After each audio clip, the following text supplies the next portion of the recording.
ഞങ്ങൾ അപ്ലോഡ് ചെയ്യുന്ന വീഡിയോസ് നിങ്ങളിലെത്താൻ ഈ ചാനൽ ഇന്ന് തന്നെ സബ്സ്ക്രൈബ് ചെയ്യണം. അതോടൊപ്പം ബെല്ലൈക്കൺ പ്രസ് ചെയ്യാൻ മറക്കരുത്. 1989 കിരീടം എന്ന മോഹൻലാൽ ചിത്രം നിർമ്മിച്ചുകൊണ്ടാണ് ദിനേശ് പണിക്കർ സിനിമാ രംഗത്തേക്ക് കടന്നു വരുന്നത്. മലയാളത്തിൽ അദ്ദേഹം 9 സിനിമകളാണ് ഇതുവരെ നിർമ്മിച്ചത്. ഒപ്പം നിരവധി സിനിമകളിൽ അഭിനയിച്ചിട്ടുമുണ്ട്. താൻ ആദ്യമായി മോഹൻലാലിനെ കണ്ടതിനെ കുറിച്ച് പറയുകയാണ് ദിനേശ് പണിക്കർ. സഞ്ചാരി എന്ന സിനിമ ചെയ്യുന്ന സമയത്താണ് മോഹൻലാലിനെ ആദ്യമായി കാണുന്നതെന്നും ഒരിക്കൽ മോഹൻലാൽ ഡാൻസ് ചെയ്യുന്നത് കണ്ട് ഞാൻ ഞെട്ടിപ്പോയെന്നും അദ്ദേഹം പറഞ്ഞു.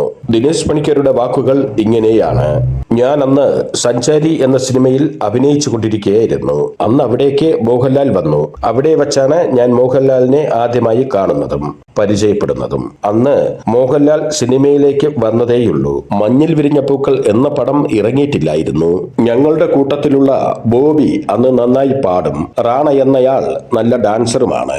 അവന്റെ ഡാൻസ് കണ്ടിട്ട് ഒരിക്കൽ മോഹൻലാൽ ചോദിച്ചു, എനിക്കും ഈ സ്റ്റെപ്പൊക്കെ ഒന്ന് കാണിച്ചു തരുമോ എന്ന്. ലാലിനെ ആ സ്റ്റെപ്പൊക്കെ കാണിച്ചു കൊടുത്തു.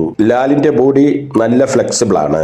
അന്ന് നിമിഷ നേരം കൊണ്ടായിരുന്നു മോഹൻലാൽ ആ മൂവ്മെന്റ്സ് എല്ലാം കറക്റ്റായി ചെയ്തത്. ഞങ്ങളെല്ലാം അത് കണ്ട് ഞെട്ടിപ്പോയി. ഞാനാകെ അന്തം വിട്ട് നിൽക്കുകയാണ്. ഇവനാള് കൊള്ളാമല്ലോ എന്നും ഞാൻ ചിന്തിച്ചു. ദിനേശ് പണിക്കർ പറഞ്ഞു നിർത്തി. ഞങ്ങൾ അപ്ലോഡ് ചെയ്യുന്ന വീഡിയോസ് നിങ്ങളിലെത്താൻ ഈ ചാനൽ ഇന്ന് തന്നെ സബ്സ്ക്രൈബ് ചെയ്യണം. അതോടൊപ്പം ബെല്ലൈക്കൺ പ്രസ് ചെയ്യാൻ മറക്കരുത്.